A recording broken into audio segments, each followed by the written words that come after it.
दोस्तों free study 94 YouTube channel पे आपका फिर से स्वागत है। लुसेंट की हमारी ये छठी लेक्चर है और इसके अंतर्गत जो हमारा आज का टॉपिक है वो है महाजनपदों का उदय। ठीक है, प्राचीन इतिहास के अंतर्गत ये इंपॉर्टेंट टॉपिक होता है और इस टॉपिक से किसी भी एग्जामिनेशन का अगर आप प्रिपरेशन कर रहे हैं, चाहे आप स्टेट पीसीएस की तैयारी कर रहे हो या फिर वनडे एग्जाम की तैयारी कर रहे हो या फिर यूपीएससी की भी तैयारी कर रहे हो, सिविल सर्विसेज एग्जामिनेशन की, वहाँ पर भी आपको इस सेगमेंट से एक प्रश्न दो प्रश्न देखने को मिल जाता है। ठीक है, तो हम आगे चीज़ों को स्टार्ट करते हैं। उससे पहले जिन लोगों ने अभी तक चैनल को सब्सक्राइब नहीं किया है तो प्लीज़ चैनल को सब्सक्राइब जरूर कीजिए। वीडियो शुरू से लास्ट तक देखिए, वीडियो पसंद आता है तो लाइक जरूर कीजिए और वीडियो का लिंक अपने दोस्तों के साथ जरूर शेयर कीजिए। आप हमारा टेलीग्राम चैनल भी ज्वाइन कर सकते हैं, वहाँ पे सारे पीडीएफ हम अवेलेबल करवाते हैं ताकि आप उसके माध्यम से आप क्विक रिवीजन कर पाएँ। और इस लेक्चर के अंतर्गत हमारा जो क्यूज डेली क्यूज जो आपको उपलब्ध करवाए जाते हैं वो भी हमारे टेलीग्राम चैनल पर ही उपलब्ध करवाए जाते हैं, इसलिए आप जो है हमारा टेलीग्राम चैनल जरूर ज्वाइन कीजिए। तो हम आगे टॉपिक पे आते हैं, महाजनपदों का उदय। दोस्तों यहाँ पे हम देख रहे हैं लुसेंट के अंतर्गत महाजनपदों का उदय। अगर हम इस टॉपिक की बात करें तो यहाँ पे चीज़ें एकदम बिल्कुल आपको क्लियर होना चाहिए। ठीक है, अब लुसेंट के माध्यम से हम समझने की कोशिश करें तो टू द पॉइंट चीज़ें लिखी हुई है कि 16 जनपद थे। ठीक है, उसकी राजधानी क्या थी, क्षेत्र क्या है। ठीक है, तो अगर हम उसकी बात करें ना तो ये बिल्कुल आपको ये मान के चलें कि 2 मिनट का टॉपिक होगा, लेकिन हम ये मान के चले ना, अब देखिए यहाँ उदय बताया जा रहा है ना, महाजनपदों का उदय। तो महाजनपदों के उदय के बारे में थोड़ी सी तो भूमिका जरूरी है आपको। ठीक है, कि किस तरीके से उदय हुआ। तो अगर हम बात करें महाजनपदों की उदय का, तो जैसा कि मैं आपको पीछे वाले लेक्चर में बताया था, लेक्चर नंबर 5 में, ठीक है, वैदिक सभ्यता जब हम डिस्कशन कर रहे थे तो वहां पर हमने आपको बताया था कि जो वैदिक सभ्यता, वैदिक संस्कृति का जो निर्माता थे वो कौन थे, आर्य थे। तो हम यहीं पर जो है ना महाजनपदों का जब उदय की हम जब बात करते हैं तो कहा जाता है कि जब आर्य जातियों का जब परस्पर क्या हुआ, आपस में विलय हो रहा था। ठीक है, तो विलय हुआ तो उससे क्या हुआ कि विलय करने के बाद, ठीक है, जो वहां पे रहते थे, जहां पे आर्य लोग रहते थे, ठीक है, तो उसका क्या हुआ, विस्तार होना शुरू हो गया। ठीक है, वही जो क्या हुआ ना, वही जनपद थे। ठीक है, उसका क्या हुआ, विस्तार हुआ और महाजनपद बन गया। ठीक है, यानी अगर हम बात करें महाजनपद के बारे में तो कहा जाता है कि महाजनपद जो था ना, ईसा पूर्व 6ठी शताब्दी से राज्य का विस्तार किया। ठीक है, और इस दौरान क्या हुआ दोस्तों, बहुत सारी चीजें जो है उसको बढ़ावा मिला। जैसे हम बात करें कला कौशल की जो है कि बहुत ज़्यादा वृद्धि हुई, धन धान की समृद्धि हुई, व्यापार वाणिज्य की जो है काफ़ी ज़्यादा जो है विस्तार हुआ। ठीक है, और इन्हीं सारी चीज़ों के माध्यम से कहा जाता है, यही कारण था कि भारत में राजनीतिक इतिहास का जो प्रारंभ जो है वो 6ठी शताब्दी ईसा पूर्व से जो है माना जाता है। ठीक है, अगर हम बात करें 6ठी शताब्दी के चीज़ों को तो कहा जाता है कि 6ठी शताब्दी के आसपास पूर्वी उत्तर प्रदेश और पश्चिमी बिहार, ठीक है, पूर्वी उत्तर प्रदेश और पश्चिमी बिहार में क्या हुआ कि लोहे का जो है ना व्यापक क्या होने लगा, प्रयोग होने लगा। जब मान के चलें कि अगर व्यापक प्रयोग लोहे का होगा तो उससे क्या फायदा होगा। ठीक है, उससे क्या फायदा हुआ कि उसका जो इस्तेमाल है वो क्या, कृषि में होने लगा। अब कृषि में कैसे, हल बनाने में होने लगा। जब हम कृषि में चीजें अगर लोहे का इस्तेमाल होगा, मशीनीकरण होगा, तो क्या होगा दोस्तों कि उसके माध्यम से क्या होगा कि उसके माध्यम से समृद्धि बढ़ेगी। किसानों की क्या हुई कि समृद्धि जो है बढ़ने लगी। ठीक है, अब मान के चलें, ठीक है, समृद्धि कैसे बढ़ी, उपज बढ़ेगा, आय बढ़ेगी। ठीक है, इस तरीके से जो है ना उनके पास क्या होने लगा, पैसे आने लगे। और इसके माध्यम से क्या हुआ कि जब लोहे का प्रयोग होने लगा तो लोहे के प्रयोग से क्या, 2 चीज का इस्तेमाल होता है, हल से जो है या फिर लोहे के जो जैसे कुदाल होते हैं और भी बहुत सारी चीजें बनती हैं। ठीक है, जिससे कृषि का काम होता है। ठीक है, वहीं पर मान के चले कि लोहे का प्रयोग से हथियार भी तो बनता है ना। अब हथियार का प्रयोग कौन करेगा, तो क्षत्रिय वर्ग करते थे। ठीक है, अब उस क्षत्रिय वर्ग का जब वो हथियार प्रयोग करने लगे तब उससे क्या हुआ, उनकी शक्ति में क्या हुआ दोस्तों की अपार वृद्धि हुई। अपार जब वृद्धि हुई तो वही कहा जाता है कि इन परिवर्तनों के कारण जो है ऋग्वैदिक कबीलाई जनजीवन में क्या हुआ, दरार पड़ने लगा। ठीक है, और क्षत्रिय जो भावना है वो क्या होगी, पूरी तरीके से उग्र हो गई। ठीक है, मतलब कि उग्र हुई, लोगों में जागरूकता आई। और जागरूकता होने के बाद क्या हुआ, अब जैसे आपके पास समृद्धि आएगी, आपके पास आज अभी आप तैयारी कर रहे हैं तो आपके पास जो उतनी पास जो है इनकम नहीं है, अर्निंग नहीं है, लेकिन जैसे ही आप जॉब में जाएंगे, ठीक है, तो आपके पास क्या होगा, एक बेसिक सैलरी तो आएगी ही। ठीक है, किसी भी जॉब में जाएं आप, तो आप धीरे धीरे क्या करेंगे कि आप जहां पर भी आपकी जॉब रहेंगे आप वहां से क्या करना शुरू करेंगे, वहीं पर रहना शुरू कर देंगे, शहर की तरफ आप पलायन करेंगे। ठीक है, तो यही हुआ कि जब लोगों के पास उनकी जो आर्थिक स्थिति सुधरी तो क्या करने लगे कि गाँव से, जनपद से कहाँ आ गए, जो है शहर में आ गए। ठीक है, अब यही परिवर्तन जो हुआ, क्या हुआ, यहीं से चीजें दिखने को मिलता है, महाजनपद। ठीक है, यही कहा जाता है कि जब लोगों में जागरूकता आई तो क्या करने लगे, वो नगरों की तरफ जो है नगर का निर्माण किया उन्होंने। और यही कहा जाता है कि परिणामतः उत्तर वैदिक काल में जनपद जो था वो किस में कन्वर्ट हो गया, वो महाजनपदों में कन्वर्ट हो गया। यही जो है उदय का कारण है। ठीक है, अब ये चीजें जब हम यहाँ पर देख रहे हैं महाजनपदों का उदय, तो ये इंपॉर्टेंट चीज़ें हैं, इसको समझना बहुत ज़रूरी है। ठीक है, अगर हम यहीं पे बात करें दोस्तों, कहा जाता है यहाँ पर, हम देखिए क्या लिखा हुआ है कि बुद्ध के जन्म से पूर्व 6ठी शताब्दी ईसा पूर्व में भारतवर्ष 16 जनपदों में बटा हुआ था। ठीक है, अब ये बात की कही जा रही है कि बुद्ध के जन्म के पूर्व। ठीक है, इसकी जानकारी जो है कहाँ से मिलता है, तो बौद्ध ग्रंथ अगंतुर निकाय है, इससे मिलता है। ठीक है, अब ये मान के चलें, ठीक है, अगर हम यहाँ पर तो कहा जा रहा है कि ये बौद्ध ग्रंथ है, अगर आपसे क्वेश्चन पूछा जाए, ठीक है, कि 16 जनपदों की जानकारी जो है जैन ग्रंथ, किस जैन ग्रंथ से मिलता है, तो आपको ये भी याद रखना है भगवती सूत्र से।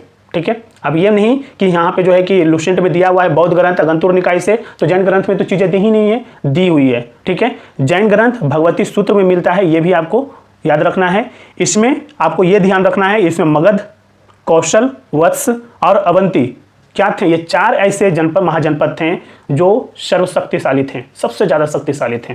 ठीक है, कहा जाता है दोस्तों यहाँ पे, अगर हम एक एक जनपद की बात करें, ठीक है, एक एक जनपद की अगर हम बात करें तो चीजें क्लियर तो हो जाएगी। ठीक है, कि यहाँ पर मेंशन किया हुआ है महाजनपद, राजधानी, क्षेत्र, आधुनिक स्थान। ठीक है, लेकिन उससे जो है ना कि स्पष्टता नहीं आएगी। अब ये आप मान के चलें कि हम बता दें अंग महाजनपद की राजधानी कहाँ था, चंपा था, इसका क्षेत्र वर्तमान में कहाँ है, तो भागलपुर, मुंगेर, बिहार में है। ठीक है, अब उससे क्या फायदा मिलेगा, अब रट लीजिएगा। तो हम चीज़ों को एक एक करके ना समझने की कोशिश करते हैं, एक एक महाजनपद की बात करते हैं। तो एक एक महाजनपद से आपको क्या मिलेगा कि आप उसके बारे में थोड़ी सी ब्रीफ में जानकारी हो जाएगी कि हाँ ये पॉइंट है। ठीक है, अगर क्वेश्चन कहीं से भी घुमा करके पूछा जाता है, चाहे बीपीएससी का प्रीवियस ईयर का क्वेश्चन देखिए, या फिर यूपीपीसीएस का प्रीवियस ईयर का क्वेश्चन देखिए, या फिर आप वनडे एग्जाम का देखिए, चाहे एसएससी रेलवे का देखिए, आपको क्वेश्चन इस तरीके से नहीं पूछे जाते हैं। कहीं ना कहीं ये सारी चीज जो है डेप्थ आपको जरूरी है हर एक टॉपिक का, तब जाकर के क्वेश्चन सोल्व होंगे आपसे। ठीक है, तो हम एक एक करके एक एक महाजनपद की बात करेंगे, उसके बारे में बात करेंगे, उसके राजधानी, उसके क्षेत्र विस्तार से बात करेंगे। तो यहाँ पर हम सबसे पहला जो बात करेंगे, अगंतुर निकाय में जिन 16 महाजनपदों का उल्लेख है उनका अगर हम बात करें तो पहला जो आता है वो है अंग। ठीक है, अंग की अगर हम बात करें दोस्तों, यहाँ पे अंग लिखा हुआ है, अंग की अगर हम बात करें तो सबसे पहले आप ये ध्यान रखिए कि इसकी राजधानी कहाँ है, तो चंपा। बिल्कुल याद रखिएगा, कई बार आपसे मैच करवा लिया जाएगा, तो आपको ये स्पष्ट होनी चाहिए। कहा जाता है कि अंग जो है, अंग की जो राजधानी थी वो चंपा थी। इसके अंतर्गत ये भी कहा जाता है कि इसका जो क्षेत्र है वर्तमान अगर बात करें आधुनिक काल में, तो ये भागलपुर, मुंगेर, बिहार में है। ठीक है, ये भी आपको ध्यान रखना है। अगर आप बीपीएससी की तैयारी कर रहे हैं तो ये एग्जामिनेशन में कई बार पूछा हुआ क्वेश्चन है इससे संबंधित। अगर हम बात करें तो कहा जाता है कि बुद्ध के समय तक चंपा की गणना भारत के 6 महानगरों में की जाती थी। ठीक है, महापरिनिर्वाण सूत्र में चंपा के अतिरिक्त अन्य 5 महानगरों के नाम क्या हैं, दिए गए हैं। कौन कौन से दिए गए हैं दोस्तों, तो ये आपको ध्यान रखना है, राजगृह, श्रावस्ती, साकेत, कौशाम्बी तथा बनारस। ठीक है, कहा जाता है कि प्राचीन काल में चंपा नगरी वैभव तथा व्यापार वाणिज्य के लिए क्या था, प्रसिद्ध था। ये भी आपको फैक्ट याद रखना है चंपा से संबंधित। तो ये चीजें जो ही अंग की बात हुई। अगर हम वही बात करें मगध की, ठीक है, दूसरा क्या है यहाँ पे मेंशन किया हुआ है, मगध। इसकी राजधानी क्या था, गिरिवज्र, फिर राजगृह कह सकते हैं इसको। ठीक है, वर्तमान जो क्षेत्र है ये है पटना, गया, बिहार। ठीक है, अगर हम बात करें दोस्तों तो कहा जाता है कि मगध की जो प्राचीन राजधानी जो थी, ठीक है, वो मैंने आपको बताया, आपको कहाँ, राजगृह थी। कालांतर में मगध की राजधानी कहाँ स्थानांतरित हुई, ये भी आपको ध्यान रखना चाहिए। ठीक है, तो ये कहाँ स्थानांतरित हो गया, तो ये हो गया पाटलिपुत्र में। इसके बाद कहा जाता है कि यह उत्तर भारत का क्या था, सर्वाधिक शक्तिशाली महाजनपद था। ये भी आपको मगध से संबंधित फैक्ट याद रखना होगा। ठीक है, ये फैक्ट यहाँ पे नहीं लिखा हुआ है, लेकिन मगध जो है उत्तर भारत का सर्वाधिक शक्तिशाली क्या था, महाजनपद था। ये आपको ध्यान रखना है। तीसरा जो जनपद है, महाजनपद है, ये है काशी। काशी की अगर हम राजधानी की बात करें दोस्तों तो ये वाराणसी था। वर्तमान क्षेत्र की अगर हम बात करें तो ये वाराणसी के आसपास उत्तर प्रदेश में स्थित है। ठीक है, कहा जाता है सोननंद जातक से ज्ञात होता है कि मगध, कौशल तथा अंग के ऊपर काशी का अधिकार था। ठीक है, काशी का सबसे शक्तिशाली जो राजा था वो क्या, कौन थे, तो ब्रह्मदत्त थे। ठीक है, जिसने कौशल के ऊपर विजय प्राप्त की थी दोस्तों। ठीक है, तो ये भी आपको ध्यान रखना है। अगला जो है हमारा ये है वत्स। ठीक है, वत्स की जो राजधानी थी वो क्या थी दोस्तों, ये आपको बताना है। तो ये है कौशाम्बी, यहाँ पे मेंशन किया हुआ है कौशाम्बी। ठीक है, अगर हम बात करें वत्स की, ठीक है, तो कहा जाता है कि इसकी जो वर्तमान स्थिति की अगर हम बात करें तो कहा जाता है इलाहाबाद के आसपास उत्तर प्रदेश में। ठीक है, इसके अंतर्गत कहा जाता है कि बुद्ध काल में यहाँ पौरव वंश का शासन था, जिसका शासक उदयन था। यह भी आपको ध्यान रखना है। ठीक है, उदयन। दूसरी चीज आपको यह याद रखना है कि पुराणों के अनुसार परंतप ने अंग की राजधानी चंपा को जीता था। तो ये आपको फैक्ट याद रखना है। नेक्स्ट हम देखें तो ये हमारा यह है वज्जी। कहा जाता है इसकी जो राजधानी थी ये थी वैशाली, विदेह, मिथिला कहा जाता है। और ये जो वर्तमान जो क्षेत्र है ये है वैशाली, मुजफ्फरपुर एवं दरभंगा के आसपास का क्षेत्र जो था ये वज्जी कहलाता था। ठीक है, अगर हम बात करें इसकी तो कहा जाता है कि ये 8 राज्यों का एक संघ था। कौन? वज्जी। ठीक है, कहा जाता है कि इसमें वज्जी के अतिरिक्त वैशाली के लिच्छवी, मिथिला का विदेह तथा कुंडग्राम के ज्ञात्रिक विशेष रूप से प्रसिद्ध थे। बुद्ध के समय में यह शक्तिशाली संघ था। समझ रहे हैं बात को? अगर हम यहीं पे बात करें वैशाली की, अगर हम बात करें तो कहा जाता है वैशाली का लिच्छवी गणराज्य विश्व का प्रथम गणराज्य माना जाता है। ठीक है, जो वज्जी संघ की राजधानी थी। इसका गठन की अगर हम बात करें दोस्तों तो 500 ईसा पूर्व में हुआ था। ये आपको याद रखना है। ठीक है, ये आपको याद रखना है। नेक्स्ट हम बात करें यहाँ पे कौशल की बात करें। ठीक है, कौशल की अगर हम बात करें तो कहा जाता है इसकी जो राजधानी थी वो श्रावस्ती, वर्तमान स्थिति फैजाबाद, गोंडा, बहराइच, उत्तर प्रदेश। ठीक है, अगर हम बात करें कि रामायणकालीन कौशल राज्य की राजधानी कहाँ थी ये बताइए। ठीक है, तो ये थी अयोध्या। ठीक है, कहा जाता है यह राज्य उत्तर में नेपाल से लेकर दक्षिण में सई नदी तक तथा पश्चिम में पंचाल से लेकर पूर्व में गंडक नदी तक फैला हुआ था। नेक्स्ट जो है हमारा अवंती है। अगर हम इसकी राजधानी की बात करें तो उज्जैन, महेशमती। ठीक है, देखिए अवंती, उज्जैन, महेशमती। अगर वर्तमान स्थिति की अगर हम बात करें तो मालवा, मध्य प्रदेश। ठीक है, अगर हम बात करें दोस्तों अवंती के बारे में, ठीक है, तो कहा जाता है कि उत्तरी अवंती की राजधानी उज्जैनी तथा दक्षिणी अवंती की राजधानी महेशमती थी। ठीक है, ये आपको याद रखना है।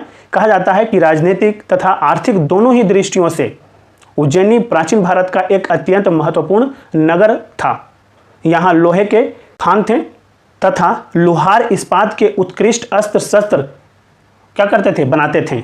यही एक कारण था कि यह राज्य सैनिक दृष्टि से क्या था? अत्यंत सबल हो गया था। ठीक है, अब ये मान के चलें कि इतनी जानकारी लुसेंट आपको नहीं देती है। लुसेंट आपको टू द पॉइंट बात करती है, लेकिन उसके बारे में थोड़ी सी जानकारी होनी चाहिए एक्स्ट्रा नॉलेज के लिए। अगर हम बात करें दोस्तों नेक्स्ट तो कहा जा रहा है मल। ठीक है, अगर हम मल की बात करें तो इसकी जो राजधानी थी ये कुशावती थी। वर्तमान स्थिति देवरिया, बस्ती, गोरखपुर, उत्तर प्रदेश। ठीक है, अगर हम बात करें मल की तो कहा जाता है कि वज्जी संघ के समान यह भी एक संघ था। यह भी एक क्या था? संघ था। याद रखना है किसके समान? तो वज्जी जैसा। ठीक है, कहा जाता है दोस्तों इसमें कि इसमें पावा तथा कुशिनारा के मलों की शाखाएं सम्मिलित थी, जिसके अंतर्गत कुछ जातक में ओकाका को वहां का राजा बताया गया है। यह आपको मल से संबंधित जानकारी समझनी होगी, याद रखनी होगी। नेक्स्ट हम यहाँ पे देखें तो कहा जाता है पंचाल। ठीक है, पंचाल की जो राजधानी थी वो क्या था बताइए? कंपिल। याद रखिए, अही छत्र भी याद रखिए। ठीक है, तो पंचाल की स्थिति की भी जानकारी होनी चाहिए। वर्तमान बरेली, बदायूं, फर्रुखाबाद, उत्तर प्रदेश। ठीक है, अगर बात करें कहा जाता है कि प्रारंभ से इसके 2 भाग थे। उत्तरी पंचाल जिसकी राजधानी अहिछत्र तथा दक्षिणी पंचाल जिसकी राजधानी काम्पिल्य थी। ये आपको याद रखना चाहिए। ठीक है, और नेक्स्ट अगर हम बात करें नेक्स्ट महाजनपद की बात करें तो कहा जाता है चेदी। चेदी की अगर राजधानी की अगर हम बात करें तो कहा जाता है इसकी जो राजधानी थी वो शक्तिमती था। और इसकी वर्तमान स्थिति की अगर हम बात करें तो यह उत्तर प्रदेश के बुंदेलखंड क्षेत्र के अंतर्गत आता है। ठीक है, अगर हम बात करें चेदी की तो कहा जाता है दोस्तों यहाँ पे कि महाभारत काल में यहाँ का प्रसिद्ध जो शासक था वो कौन था? शिशुपाल था, जिसका वध कृष्ण द्वारा किया गया। यह भी कहा जाता है कि चेतीय जातक में यहाँ के एक राजा का नाम उपचर मिलता है। ठीक है, यह भी आपको याद रखना होगा। तो ये तो हमारी बात हो गई चेदी से संबंधित। ठीक है, अगर हम बात करें कुरु से, ठीक है, कुरु महाजनपद की जो राजधानी थी वो इंद्रप्रस्थ। ठीक है, वर्तमान स्थिति दिल्ली, मेरठ एवं हरियाणा के कुछ क्षेत्र को कहते हैं। ठीक है, शामिल था। अगर हम बात करें कुरु का तो बिल्कुल कहा जाता है, बिल्कुल एक फैक्ट याद रखिए। ठीक है, कि बुद्ध के समय यहाँ का राजा कौन था? कौरव्य था। ये आपको याद रखना है। ठीक है, नेक्स्ट पे हम चलें तो कहा जाता है मत्स्य। मत्स्य जो महाजनपद था उसका जो राजधानी था दोस्तों ये विराट नगर था। ठीक है, वर्तमान स्थिति की अगर हम बात करें तो जयपुर, अलवर, भरतपुर, राजस्थान के आसपास के क्षेत्र के अंतर्गत ये क्षेत्र आता है मत्स्य। ठीक है, मत्स्य या मत्स्य की बात भी कर सकते हैं। कहा जाता है कि इसकी स्थापना विराट नामक राजा ने की थी और बुद्ध काल में इस राज्य का कोई राजनीतिक महत्व नहीं था। ठीक है, इसके जो है संस्थापक का नाम याद रखना है आपको, विराट। ठीक है, नेक्स्ट की अगर हम बात करें कंबोज महाजनपद की जो राजधानी हाटक। ठीक है, वर्तमान स्थिति राजौरी एवं हजारा क्षेत्र। कंबोज की अगर हम बात करें तो कहा जाता है कि यह गंधार का पड़ोसी राज्य था। ठीक है, गंधार का पड़ोसी राज्य था और प्राचीन समय में कंबोज जनपद अपने श्रेष्ठ घोड़ों के लिए क्या था, विख्यात था, प्रसिद्ध था। ये आपको याद रखना है। सूरसेन की अगर हम बात करें, सूरसेन महाजनपद की जो राजधानी थी वो मथुरा थी और वर्तमान स्थिति भी क्या है, मथुरा उत्तर प्रदेश है। अगर हम सूरसेन की अगर हम बात करें तो कहा जाता है कि प्राचीन यूनानी लेखक इस राज्य को सूरसेनोई तथा इसकी राजधानी को मेथोरा कहते थे। बुद्ध काल में यहाँ का राजा अवंती पुत्र था जो बुद्ध के प्रमुख शिष्यों में से एक था। यह भी आपको याद रखना है सूरसेन से संबंधित। अगर हम अस्मक की बात करें तो कहा जाता है इसकी जो राजधानी थी वो पोटली या पोतन था। ठीक है, और वर्तमान स्थिति की अगर हम बात करें दोस्तों तो कहा जाता है यह गोदावरी नदी क्षेत्र के अंतर्गत ये आता है और दक्षिण भारत का एकमात्र जनपद था। कहा जाता है कि अस्मक के राजतंत्र की स्थापना इक्ष्वाकु वंशी शासकों ने किया था। ठीक है, तो ये आपको थोड़ा सा समझना है। ठीक है, तो इन छोटी छोटी चीज़ों से आपको ये समझ में आ जाएगा कि आपका जो तरीका होना चाहिए पढ़ने का वो क्या होना चाहिए। एग्जामिनेशन में केवल और केवल रटने से नहीं होता है, कुछ चीज़ें समझना भी होता है। ठीक है, उसके बैकग्राउंड को समझना जरूरी होता है। अगर हम गंधार की बात करें यहाँ पे तो कहा जाता है इसकी जो राजधानी तो तक्षशिला, वर्तमान स्थिति रावलपिंडी एवं पेशावर पाकिस्तान में है। ठीक है, अगर हम यहाँ पे बात करें गंधार की, ठीक है, तो कहा जाता है कि तक्षशिला प्रमुख व्यापारिक नगर तो था ही, साथ ही शिक्षा का भी प्रमुख केंद्र था। ठीक है, तक्षशिला विश्वविद्यालय का भी नाम आप सुने होंगे। ठीक है, तो ये जो फैक्ट है ना ये कहीं ना कहीं आपके एग्जामिनेशन के पॉइंट ऑफ व्यू से काफ़ी इंपॉर्टेंट हो जाता है। महाजनपद से आपको प्रत्येक एग्जामिनेशन में 1 से 2 प्रश्न देखने को मिल जाते हैं। इसी टॉपिक पे जो हमने आज डिस्कशन किया है इसी के आधार पर आपको कल सुबह 5 MCQs आपको हमारे टेलीग्राम चैनल पे क्यूज के माध्यम से दिए जाएंगे।